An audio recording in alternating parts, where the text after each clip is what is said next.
Blog Talk Radio.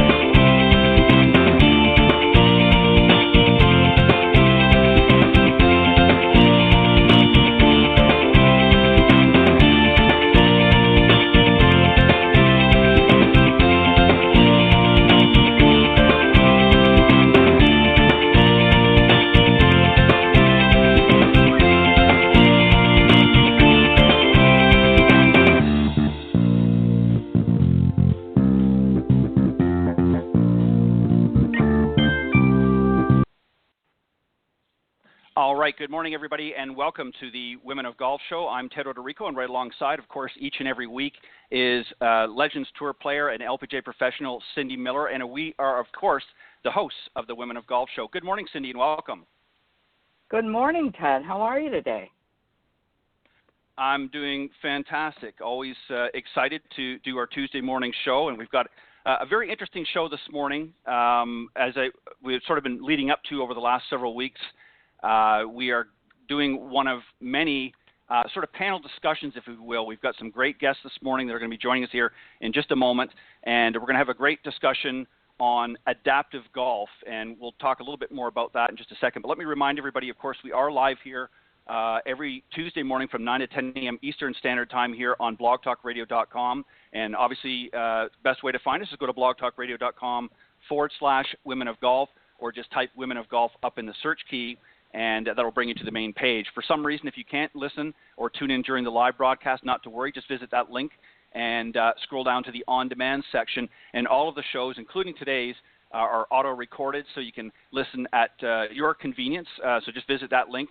You can also catch us at iTunes.com, Stitcher.com, and now TuneIn.com. Just visit the podcast section, and again, just type in Women of Golf, and that will take you there as well, and you can listen whenever, again, it's convenient for you. Always love to hear from you. If you want to call into the show during the live broadcast, you can do so by calling area code 347-945-5855. Or you can certainly reach out to Cindy or I. We're always glad to hear from you. Cindy's email is cindy@cindymillergolf.com. And mine, of course, is ted.golftalklive@gmail.com. So this morning we're going to have, Cindy, obviously a little bit different program. Normally we have you and I have a little bit of a discussion, and then we have a very special guest. But we actually have three very special guests this morning. I'm going to tell you a little bit about them, and we're going to have a great discussion on the women of adaptive golf. And let me just start off with the first guest. She's actually been on the show before, Gianna Rojas, the one-handed lady golfer, as she's affectionately known as also the founder of Adaptive Golfers. No obstacle, of course, is too daunting to tackle, and having been born without fingers on her left hand, Gianna is known worldwide as the one-handed lady golfer, as I mentioned, and again, founder of Adaptive Golfers, which is a 501c3 nonprofit organization. Adaptive Golfers is a flagship 501c3 nonprofit organization supporting and serving as a resource to global communities of differently abled individuals who may be dealing with some physical, sensory, or cognitive health and or age-related challenges. And through golf, they can help improve the quality of life, build or rebuild self-confidence and dignity by using it as a therapeutic and rehabilitative tool.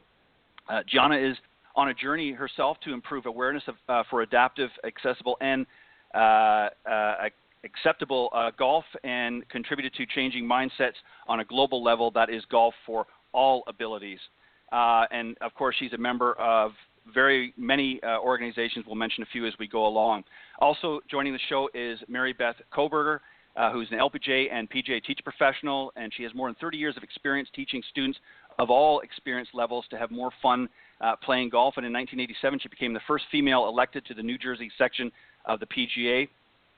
She's also a certified personal fitness trainer and owner to the T Golf program. She's also was a head instructor in charge of juniors at the David Glenn's Golf Academy from 1999 to 2007. She's also an adaptive golf instructor. We're going to talk to her a little bit about that as the show progresses. And also on the Adaptive Golfers Advisory Board and Director of Adaptive Golf Coaching. Our last guest is Yvette Pigues, who is an educator and went from engineering to educator to advocate for passion, parenting, and people with disabilities after suffering from a traumatic brain and spinal cord injury in 2012. Today, she is also the Ms. Wheelchair International for 2016-17, a sought-after professional speaker, author, and trusted voice for the largest people group in the country.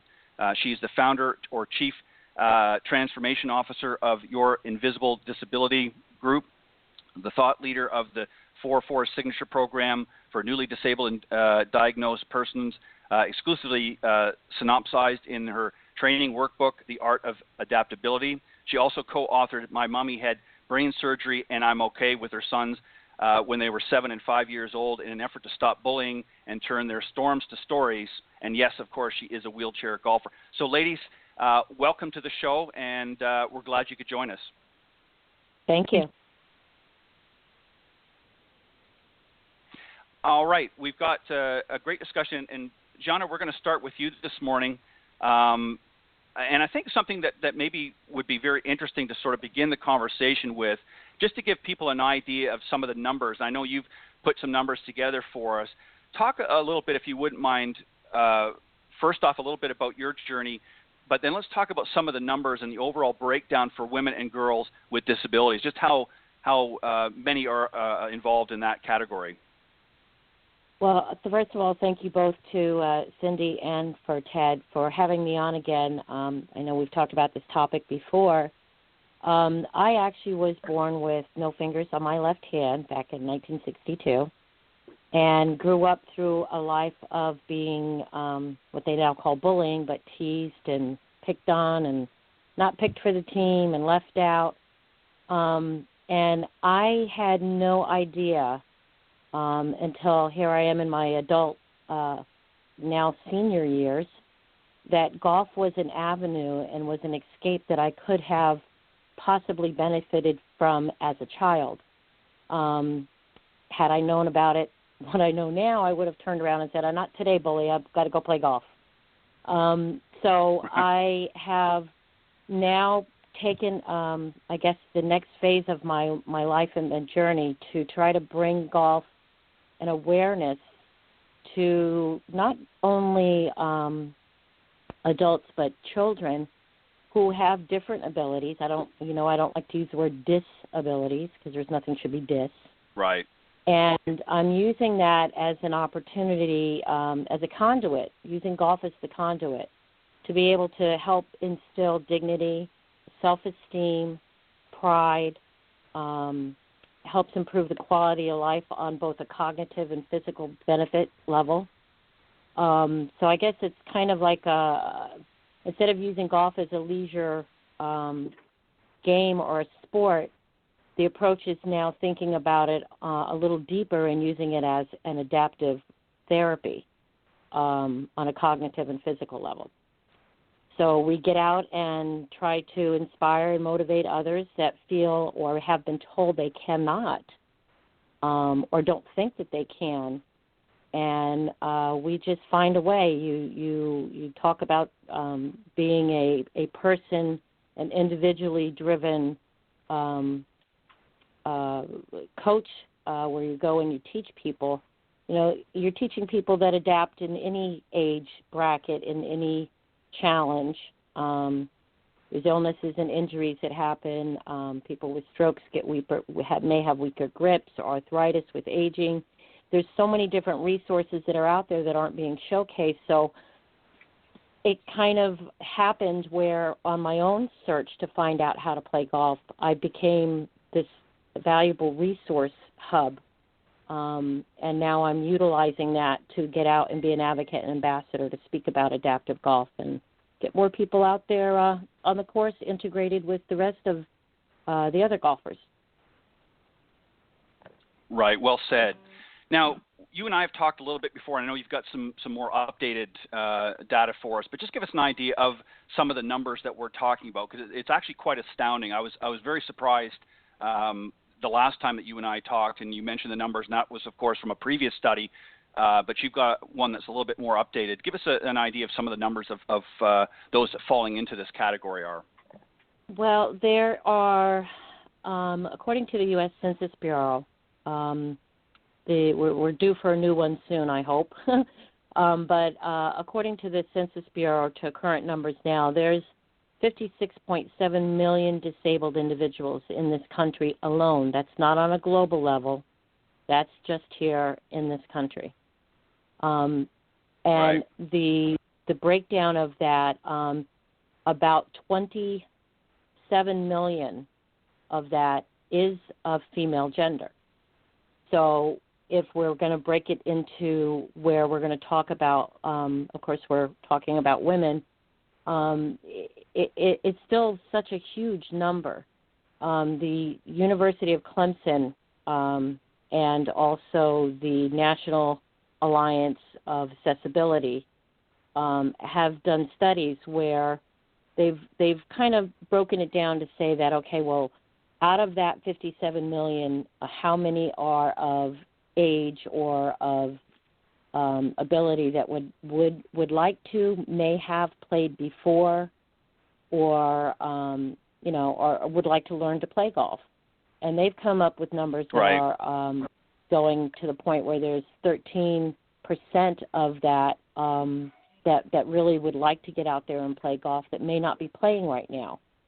So it like you said, the numbers, it's kind of hard to wrap your head around the numbers until you really look at them and say, wow, that represents a very huge population that is not being addressed in a fashion that, everybody knows that we could go out and try to play golf with a different ability. So that's part of what right. the mission is I'm taking upon myself here. Right, and as you said, you're really trying to sort of bring the awareness through your Adaptive Golfers organization to not only let the people know that this is something that they can use not only to go out and have fun, but it also can be very therapeutic. But you're also right. trying to provide some resource information as well, so that they right. know where to go and to get some of the answers that they might need and connect with people, let's say, such as Mary Beth, who've been trained in working with some of our adaptive golfers, because obviously everybody's needs are different in general, but even more so in some cases here. right. So you did some things at the PGA merchandising show, and you've got a lot of initiatives not only for this year but for next year. Talk a little bit about those. Certainly. It was very prevalent to me when we attended the 2017 show that there were some amazing sections within the show. You have your merchandise section, you have your fashion section, you have your equipment section, but I wasn't seeing any of the resources that I'm aware of that were being exhibited at the show that are adaptive products. So I took the initiative and made a phone call to the company in charge of running the expo, which is Reed Expo, and I just asked a question and said, have you ever considered having an adaptive resource center section within maybe your equipment section? Because there's so many products and services that are out there and organizations that are doing amazing work that although they have been doing it for a very, very long time, there's many pioneers before me, it wasn't something that was pulled together in a collective effort and showcased. So I asked if they would consider having a section at the show for the 2018 show, and lo and behold, they said yes. So I figured, you know what, they also have a stage where people do presentations. I also asked if there would be an opportunity, even if it's the last hour on Sunday or Friday when everybody's packing up. I mean, at least it's an opportunity to try to bring a panel of people up and discuss the topic of adaptive golf and just try to get a little more showcase light on it. And they said yes to that as well.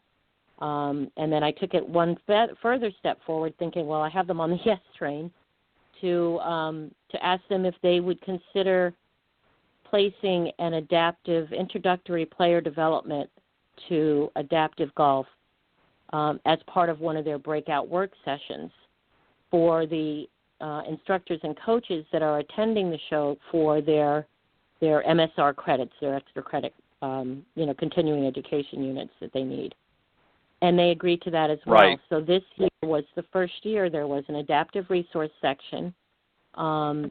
In the back of the equipment section, we had probably by a 60 by 60 square foot area where we had 2 hitting bays where we had people that had every type of challenge you could possibly think of throughout all the other organizations that we're associated with come together, along with adaptive products. Solo Rider is an adaptive golf cart. They had a section there. They brought in and talked to people about the benefits of using an adaptive golf cart out on the course. We had the United States Adaptive Golf Alliance, which is one of the organizations that I represent.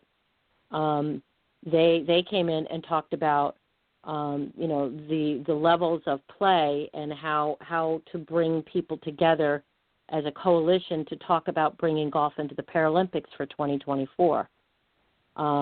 We had Snag Golf that was there that was bringing in their products because their products not only are utilized for beginners and kids, but they can also be utilized in indoor situations where we're working with developmental or behavioral cognitive challenges, just to give them an environment that we can work indoors and not, have golf balls hitting walls and clubs hitting people.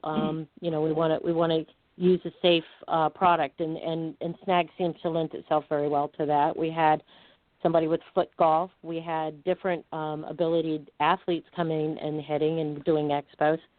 So it was really something that would stop people dead in their tracks because they're seeing somebody who is a quadriplegic sitting in a wheelchair that has limb deficiencies on both legs and one arm, but we're in there hitting golf balls and showing people that, it doesn't matter what your different ability is, that you can still use golf as that tool, that activity that you enjoy. We spoke and we had a class. So we taught a workshop, a 3-hour workshop. So it was quite a new approach. Although there have been people there at the show before, they've been in individual booths, kind of lost in the sea of the show. And now there will be now a collective section each year. So and it will grow every year. That's Perfect. awesome. Cindy, I want to give. Yeah, Cindy, go ahead if you've got a question that you want to jump in and ask. This would be a great time. So what are your plans for next year?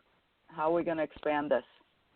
Well, next year we hopefully will have more resources available for people to come in and touch and feel and try and look at. It was the first year, so each year that section will grow with exhibitors to provide more resources. We are also looking to get part of Demo Day so that we can actually be at Demo Day and really kind of show off the skills that the adaptive athletes have. Let me ask you a question. Sure. Is there I think it's great to be at the PGA show, but is there a way for you to get to your end user faster rather than being at the show with PGA pros who may, if the show's closed to PGA pros and they don't have any members who have adaptive needs, then maybe it would be a great idea or a good idea to go to the local, how they have the state golf shows?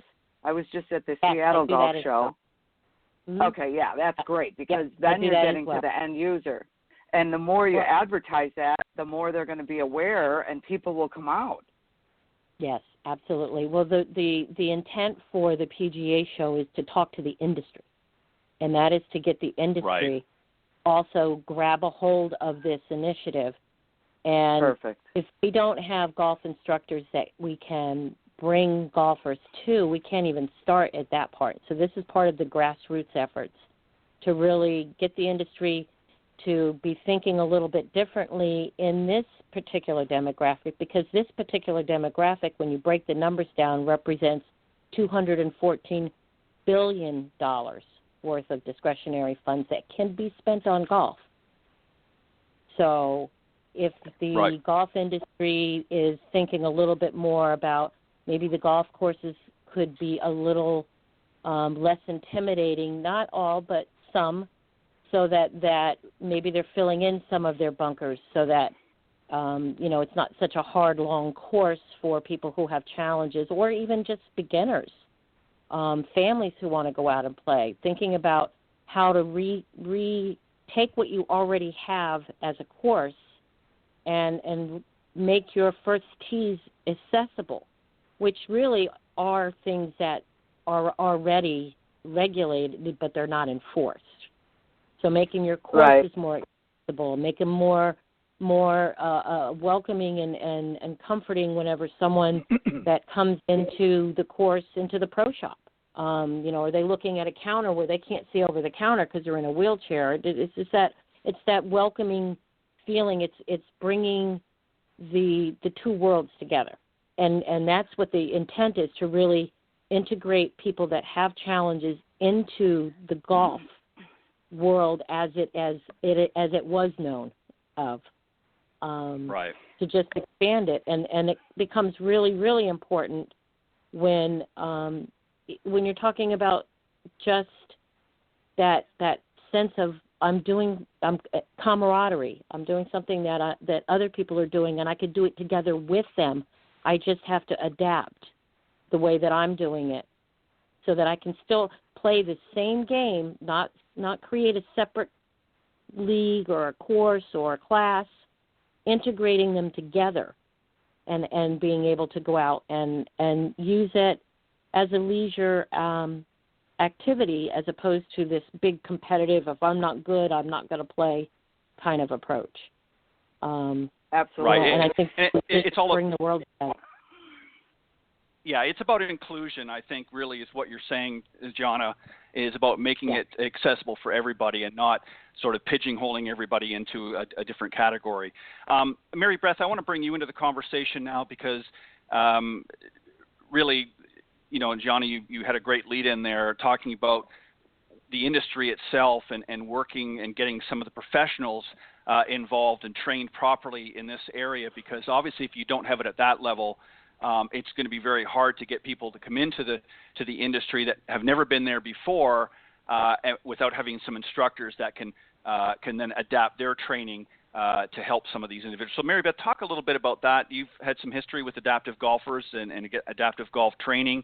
Talk a little bit about that and also about your To the Tee program. Okay, great.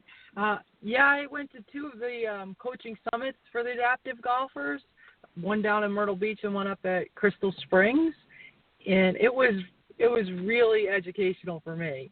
I learned so much. They had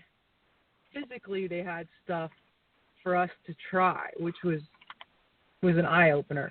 They had us standing on a prosthetic leg making a swing, and it really did let you see things in a different light. They put a blindfold on you and have you hit a shot, or have you hit one-handed, things like that, which was like I said, that was eye-opening for me. But then they also taught us the mental side, like for people that might have PTSD or something like that. I never would have given it a thought that if they were building houses alongside of the range, that the hammering noise might be a trigger for them. So they taught us all kinds of things that you have to watch for there, which it could have ruined it if you didn't know. Yeah, if you didn't know those facts and you went out to teach someone that had that issue, they'd be done right away. You'd lose them right away. So that was really great information for me. Not only, like I said, not only the physical, giving us the different tools, but also the mental tools. And then the other thing I learned, I did not realize all the equipment that is available to help someone that does have some sort of a physical issue. There's golf gloves that are Velcro that you hold on to the Velcro grip. So if someone has an issue holding onto a club, they don't have to worry about it. It's real easy. They have all these different special kinds of equipment, all the way up to a paramobile where someone can, play that can't even stand. So that was really great to know that there are resources available that we can get this equipment for people. So pretty much anybody could get so they could play. Right, and what's interesting, Mary Beth, is as a teacher professional, Cindy and I understand some of the what we would classify as the normal challenges that everyday golfers have. Now you've added some new challenges in there. So as an instructor, first and foremost, seeing what you're dealing with and understanding some of the new challenges that you might be faced with as an instructor, but more importantly, knowing that there are resources available that can not only help the player, but also help the instructor as well be able to work more closely with their students that may be dealing with some of these challenges. And having that information, I think, is valuable to you as a teacher professional, correct? Oh, it's so valuable. I don't think you could do it if you didn't know that. Right. Talk a little bit about your To the Tee program. What's involved there? Well, I have all different programs that I run. Junior classes and camps and leagues and beginner classes for everybody, and we're trying to get the word out that anybody is allowed to participate in this. All these different kinds of programs that I run, and I also do golf in the schools. I bring it to I think I'm in 12 schools this spring, so there it is more inclusive. When I go to a PE class, mm-hmm. there are kids that have all different kinds of abilities. Right. So you're already faced with that in sort of mainstream the education system, and right. And obviously having those tools and those skills as a golf professional and being able to work with students that may again fall into that adaptive category just gives you a little bit more of a better working format, if you will. There's also some benefits, I'm sure, that you see for girls with disabilities learning to play and compete, because this is even though women's golf has been around for many, many decades, young girls are a new and growing population, if you will, that seems to be taking over and is long overdue. But obviously, young girls with disabilities. Talk about that a little bit, because obviously there's some self-esteem issues under normal circumstances. Obviously, this is even another hurdle that many of them have to get over. What do you see happening there, and how do you see that them getting involved in golf, as an example, can help in some of those areas? Right. Well, I see a lot of the same things that I see for anybody taking up golf. I mean, any kid taking up golf, it's going to help them with their confidence. It's going to give them, teach them perseverance, healthy competition, sportsmanship, challenges, how to deal with different challenges. That's part of golf. And anybody that is, learning golf, those are things that are part of it. So it's really the same in that respect. One of the things that I've noticed, though, with someone that has a different ability, it seems that for them it's really important that for a junior that they have something that's their own. In other words, when someone comes up to them and says, "Hey, what do you like to do?" they can say, "I play golf." Like any other kid would say, "I'm on the golf team," or "I play golf," or "I do baseball, soccer," or whatever. They find something that is theirs, and they can say, "Yeah, I play golf." And they do it with their families too, which is great. It gets them. The one I can think of, one that was like a mom and a daughter, and it was great to get them to have some activity outside that they could do together. Yeah, and you're like exactly right. And just like go everybody ahead, else, it's something that's fun. Right. I mean, we understand those that have been in the golf industry and those that maybe have played golf for a number of years, we understand the many benefits, but there's a lot of folks out there in all categories, but particularly in this category of adaptive, individuals who really feel, as I mentioned a moment ago with Gianna, is that they want to feel included. They want to feel that they're part of everyday life. And I think that the golf industry, as much as it has taken on some initiatives, has to recognize that there is a large population of both men and women and boys and girls that fall into this category that are really not being serviced. And I think that it's a lack of really education on the industry's part of not really realizing just how many are out there, and also that a lot of them, Gianna, as you mentioned a few moments ago, that would love to play but really don't know how to go about it. And I think this is where the education part comes in. Cindy, do you have some questions that you want to ask? Well, we've got Mary Beth here. What is the best program that you've done that has really surprised you with the results? Best program that I've done. Or what's the biggest, like, I was shocked when you said that about the hammering. So right. What's your biggest revelation that you were like, wow, I really have no idea what they're going through, and this is so okay. cool. All right, well, you know what I mean? Like, what's the thing right. that you go, I'm so glad I'm doing this to help someone? Right. I can tell you the one young boy that I taught that had some mental issues that he was dealing with, that the first time I taught him, you couldn't keep his attention for any length of time at all, and I almost got hit by him the first time I put the ball down because I didn't realize that, I better put my foot behind the club or he's going to swing and hit my hand. So after the first day, I was like, I don't think that I can, that this is going to work. He's just not really, focusing on golf and serious or whatever. And I said, I'm going to give it another try. And the next time he came back, and I realized, it's not so much like Gianna said about becoming the greatest golfer there is. That's not it.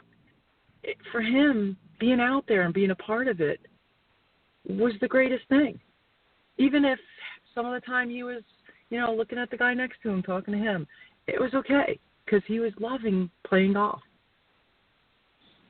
Awesome. And it was really an eye-opener right. for me that, doesn't have to be about the kid, didn't have to become the greatest golfer. He just wanted to be a part of golf. Yeah, and I think that's extremely important. Yvette, I want to move to you now because obviously you're somebody that's in this category. You've had some personal experience here that maybe you can share a little bit with us, and then talk a little bit how you came to begin golf after some of the challenges that you've been faced with, and also talk about what some of the benefits that you've experienced along the way. Absolutely. Thank you so much for even having this channel and speaking on this topic, Ted and Cindy, because I walked for most of my life, right? A quarter into my life, I suffered from a traumatic brain and spinal cord injury. And at that moment, to be perfectly honest, I knew that my life as an athlete, as an engineer, was over. I had no other reason to believe that I could continue to be athletic without the ability of my legs and loss of executive function. I couldn't have been more wrong. I hadn't even looked into golf prior to my injury because golf was always communicated to me as an elitism, as a man's game, and just something that really rich people did on weekends. It was just never really presented to me in such a way that it was tangible. But as an adapted golfer, which I can proudly say I am today, I came to realize that there's injury, there's illnesses, there's accidents, and obviously there's aging. So to be perfectly honest, at some point in your life, you may fall into the special populations group that I support. It's very much more common today than it's ever been, especially when you add the baby boomers and people who are aging. Mm-hmm. So when the PGA reached out to me and said, hey, would you like to play golf? We're looking at making sure that people of color, women, and people with disabilities are looking at golf as an opportunity. Well, of course, they hit my trifecta because I was all those people. And they introduced me to a program called Get Golf Ready for women of all ages, sizes, races, to actually play the game of golf. And when I went into the PGA Tour Superstore, we literally had women between the ages of 17 and 77 on the same training track to learn to play golf. I was the only one using the Paramobile equipment inside of the actual bay where I was being taught to play golf. And so I didn't feel left out. I was able to get up to about a 90-degree stance where I can literally stretch my back and feel really comfortable about playing the game and being involved and included in the game with other women who were equally as excited about learning to play this amazing sport. Yeah, and that's, that really kind of goes to the crux of it too. And I like the fact, you talk about how, you were faced with a really daunting challenge. I mean, here you are, as you mentioned, you had been very athletic, the first part of your earlier part of your life, and suddenly you're met with something that really changed you, but you didn't let that deter you, which is extremely important. Let's talk a little bit about that, if you wouldn't mind, Yvette. Is what did you say to yourself? What was it that sort of went through your mind at the time that said, you know what, I'm not going to let this hold me back from enjoying the things that I want to do in life, including golf? That's a really good question, Ted. It was nothing I said. I will not take credit for it because, perfectly honestly, I was part of the parent family, the athlete. My husband's more of the mathlete. So when my 7-year-old at the time saw me horizontal for more than a couple days at a time, he literally asked his teacher, is my mommy going to die?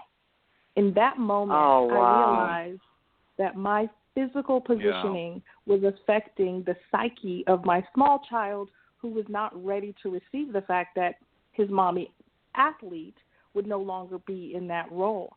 So I will tell you, Ted and Cindy, in that moment, I sat up. I literally tied myself upright to a physical chair, and, my dosages kind of moved around a little bit so I wasn't in this fog. And I literally did it because I didn't want to break my children. And because I have 2 young boys, I realized that my competitive spirit didn't have to die with the loss of this life-changing injury. And I've been up and around ever since. Golf was introduced to me as a land sport, but I do a lot of water sports. And again, because I'm a mother of 2 boys, I'm very competitive. So if my children say, I want to play, I want to go snow skiing, well, I'll say, well, Mommy's got to try it first. And I always love the look on their face when I'm willing to go out there for them and show them that, I'm still in the game.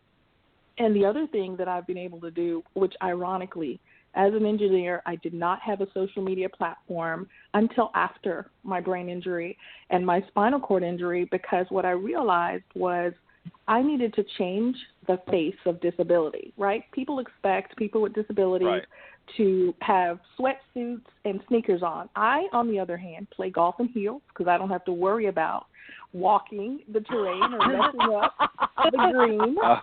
Your tiara. Don't forget your tiara. Right, and having been forced into a pageant against my will, I also get to play golf in my crown, if the opportunity presents itself. But for the most part, there's solo riders, there's para golfers, there's the National Alliance for Accessible Golf, the Adaptive Golf Association, along with your other guests on the line, who are introducing the game of golf in a way that it's never been presented. And I think what's powerful about what these ladies and individuals and professionals are doing is they're changing the game of golf to become not just inclusive, not a place where you show up and we have, these equipment for you, but a place where you can belong. And I don't care who you are, what your abilities are, and what your disposition may be, but we all as human beings want to feel like we belong, right? We want to be somewhere where, you know, we're accepted and we are just like one of the guys or gals, and more importantly, a place where we're celebrated, not tolerated. So even as we open up the opportunities for women and men and children in golf, people of color, and just every demographic that you can imagine, we're also wanting this to look like the population that these golf clubs are looking to include, and that's everyone. You know, golf is really for everyone, and I'm really excited about adding this adaptive sport to all of the many things that I get to do and I get to introduce my children to, because I'm the model and example for my kids to see the world as one big melting pot.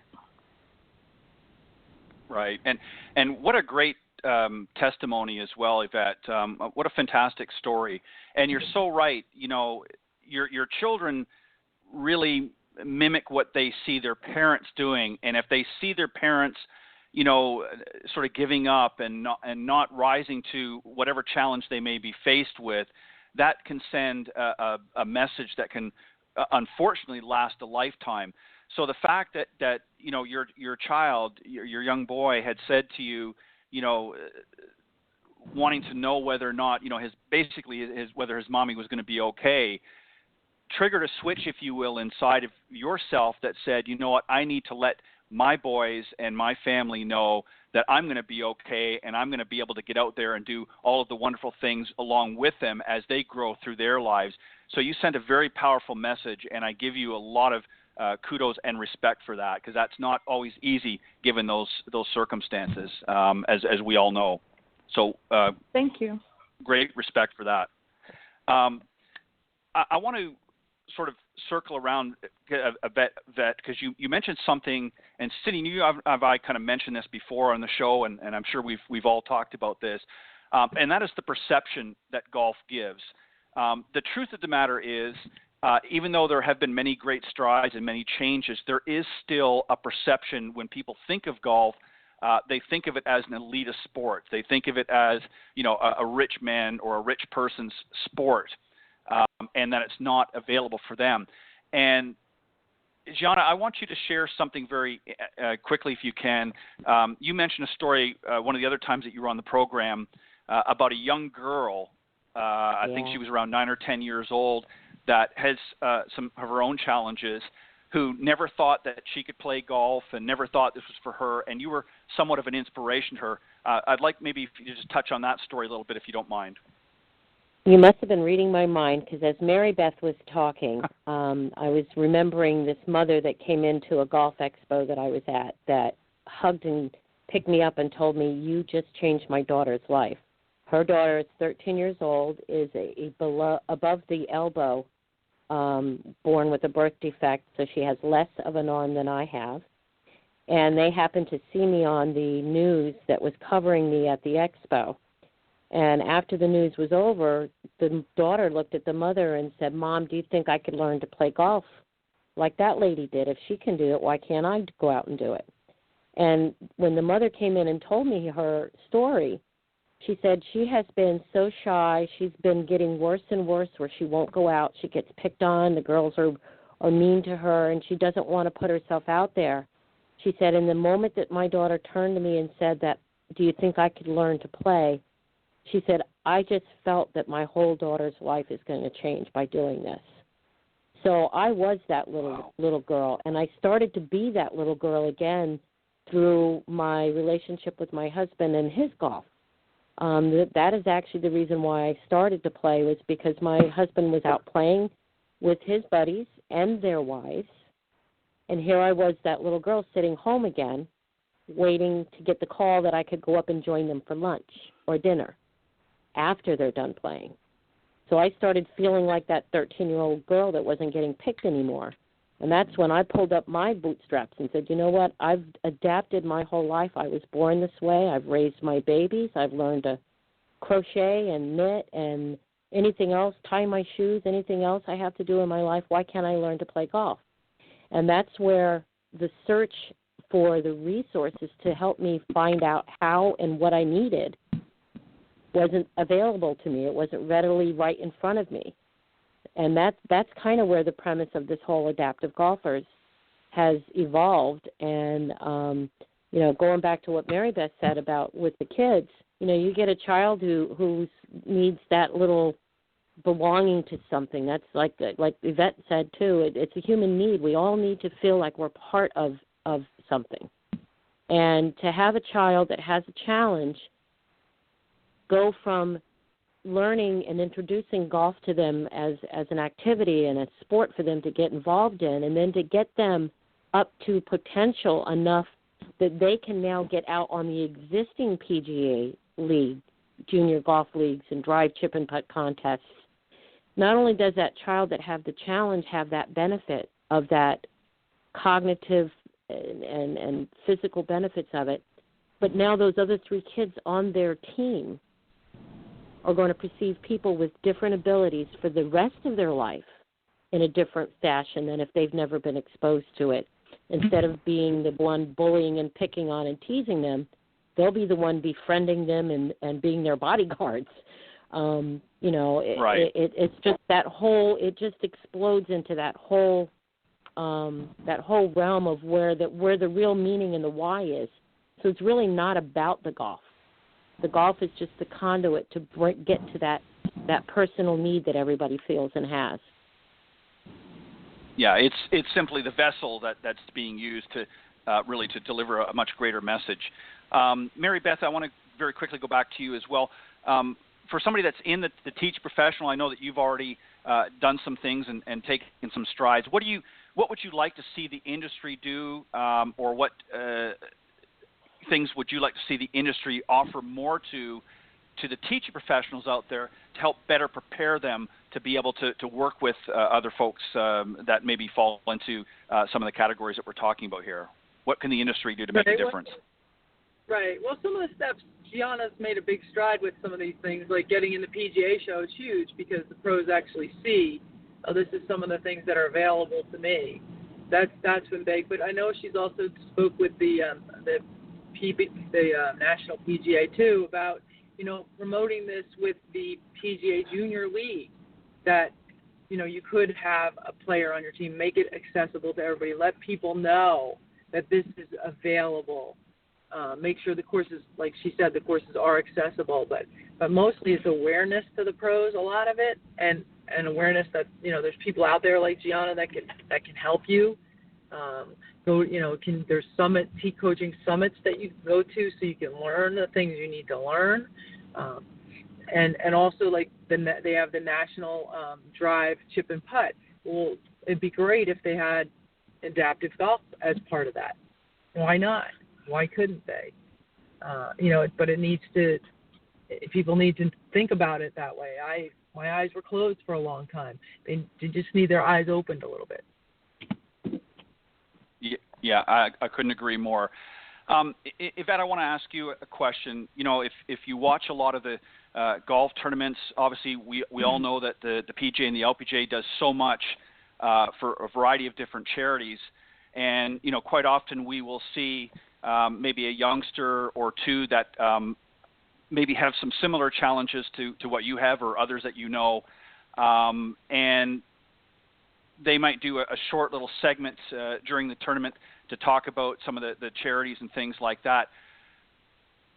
Would it be advantageous, do you think, if instead of just sort of talking solely about the charity and some of the things that, awareness and raising money, that maybe if they did or included in their segment something to do with adaptive golfers and showing how this community of adaptive individuals can be integrated wholeheartedly into the golf industry. So in other words, millions of people that are watching these tournaments, it's not just an opportunity to talk about a specific charity, but maybe an opportunity to show that some of the recipients in these charities can also adapt to this game that gives back to them in so many ways. Can you see that as maybe an opportunity with some of the efforts that you're doing, that if we made this happen in the industry with the tournaments, that could certainly be another leg up, if you will? Absolutely. In my case, I'm fortunate, as I will openly admit, to have multiple disabilities, right? So I have both visible and invisible disabilities representing an entire spectrum of the special populations group who needs to see exactly what you're talking about. I'm also fortunate enough to volunteer both at Shepherd Center, which is where I had my recovery, and Children's Hospital of Atlanta. And I have the opportunity, much like is spoken about in my book, The Art of Adaptability, to be that first person that a man, a woman, a husband, a wife, a parent sees that looks like what their child or family member may experience throughout their recovery, right? So sometimes I may scare them coming in a wheelchair, but I can tell you across the board, Ted, that everyone wants to add to their life what has seemingly been taken away. And so when I roll into that room in my wheelchair and I get to say, guess what? Your princess can actually wear a crown one day. She can play golf and she can water ski and snow ski. That's a one-on-one connection that I think is huge. But to look at it being a global opportunity, not just a charity, like we're helping these people do something great as opposed to these people are great already and we're adding to their greatness through the game of golf. So charitable events are amazing, except that tokenism jumps in every now and then, assuming that, okay, this person's going to be on a 15-second spot, and that's it. Well, I've been doing this for a year now, and having been introduced to it, having been introduced to Gianna and other women and individuals who are playing golf just further feeds the fire of me wanting to do this on a regular basis, not just for a spot on TV, not just as a charitable cause, but literally, if I may just jump in and say, I've gotten into golf tournaments where I roll in and the guys look at me like, oh, no, she's on our team. And about 3 or 4 holes in, they're like buddies, you know. So the camaraderie that happens on that field is just amazing. And I may not always be well received, but once I get in there and I say, I'm going to play, I'm going to contribute to this tournament and whatever cause it will support, I want these kids or this cause to take my money, and I need to be on your course. So, you know, it's definitely something that's going to take a A-type personality in a wheelchair to break through. But I think once that breakthrough is made, we'll all be better for it. Well said. Cindy, I want to throw it back to you very quickly in our final moments. If you've got some questions for any of the guests or thoughts that you want to add into the mix as well. I don't. I think they've done a wonderful job. This is amazing, and I'm so glad that you guys were able to join us. Thank you. Yeah, it's, you know, I look at it this way, Gianna and Mary Beth and Yvette, you know, life is a learning experience for all of us, and I think what we hope to have accomplished with just this, even this short hour segment on the Women of Golf show this morning, is hopefully will be an eye-opener, because not only do we obviously get our regular listeners of golf players and people that just like to go out and have fun playing golf, but we also get a lot of our fellow professionals that tune into the show as well. And I know that, you know, many of them are probably thinking to themselves, you know what, I never thought of that. You know, I never really looked at it from that perspective or realized it was as big of a demographic as it was. So it gives them pause for thought and gives them an opportunity to reach out. So having said that, Gianna, if not just the people that want to maybe come in and play golf, but for some of the fellow professionals like Mary Beth and Cindy and I that maybe want to get involved or want to learn more, where can they go to get some of the information? I know you have a website, so why don't you talk a little bit very quickly about that and how they can get in touch with you? Yep, I do. The website is adaptivegolfers with an S.org, and there is some sections there that have listings of all different resources. There's a share your story site where you'll see videos of people that have challenges and some of the projects that we've been working on. You'll see some of the videos of the different classes. I believe Mary Beth is in quite a few of them wearing prosthetic legs and patches. So you certainly can get that. There's also an events page that will be listing any upcoming clinics and summits that we'll be doing.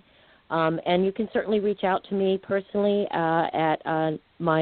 you can call me by phone at 973-632-1321 or Gianna at adaptivegolfers.org. And we can come to you. If you have a club or a facility that has a number of people that you would like to get trained, I mean, I've gone to talk to some people that we are going to go and train their actual club. We're going to be training their whole staff, right from their bag drop people to understanding when they see someone that comes in that needs assistance and what to say and what to do, and that sensitivity training to the front desk people, to the pro shop people, including the pros, so that everybody is all welcoming and the environment is accessible and it's acceptable, because you can lose somebody at the parking lot if they get treated the wrong way. So, it could be customized. We're also looking for any type of opportunities that are, sponsorship opportunities. We're running some events with Topgolf and PGA Tour Superstore. So we're out there trying to just get as many eyes and ears as we can and get as many people up to pace so that we can have them go back to their respective clubs and begin the grassroots efforts of bringing this out to all over. Perfect. Great job. Mary Beth, excellent. Mary Beth, for those that would maybe like to reach out to you, because obviously you have some experience working with adaptive golfers, how can they reach you if they want to learn more about some of the programs you have to offer? Okay, well, I have a website, which is tothetgolf.com, and then there's also the phone number, which is 973-600-8954. So either one of those would get them to me. Perfect. And finally, Yvette, we want to thank you as well for joining us. You're obviously, I know, involved in social media now, and you also have a great book. How can the folks reach out if they want to learn more about your story and some of the great things that you've done to overcome some of the challenges? And is the book still available, and how can they get their hot little hands on it? Absolutely. I am the recipient beneficiary of what the other two women on this call and yourselves are doing. So if ever a one-to-one experience with me is beneficial, I can be reached at YvettePegues.com. My organization is also YourInvisibleDisability.com. And I'm on social media, all platforms, as Yvette Pegues, and I'm always happy to reach out. Both books are still available. So my workbook is The Art of Adaptability, but my boys, after being bullied, also wrote a book at a very young age called My Mommy Had Brain Surgery and I'm Okay, and that's a wonderful book to help this younger of us who are in a family where disability has either sprung up or have always been there, to understand what it looks like by kids, for kids, to live in a home where abilities are changing. But golf's amazing, and I'm happy to speak with anyone about it. My office number is 844-480-0081. Perfect. Well, ladies, Cindy and I want to thank you for joining us this morning, Gianna, Mary Beth, and Yvette, for sharing your stories and helping, hopefully, to open some more eyes as women of the adaptive golf community. And we want to thank you for all that you do and continue to do. And hopefully we'll be able to continue this conversation in some other areas that need to be discussed. And Gianna will touch base with you about that. But I want to thank you for joining us this morning on the Women of Golf. It's been a very interesting and eye-opening discussion. And please keep up the great work.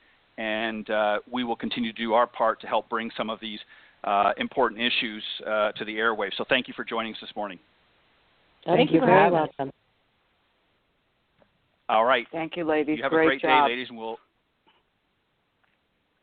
All right. That was our very special guest this morning, Gianna Rojas, Mary Beth Koberger, and Yvette Pegues for as the Women of Adaptive Golf, great group of panel of professionals. And speaking of another professional, Cindy Miller, I guess we've got to wrap this one up, but I want to thank you as always for all of the great work that you do in this industry. You're really, in my opinion, one of the hardest working women.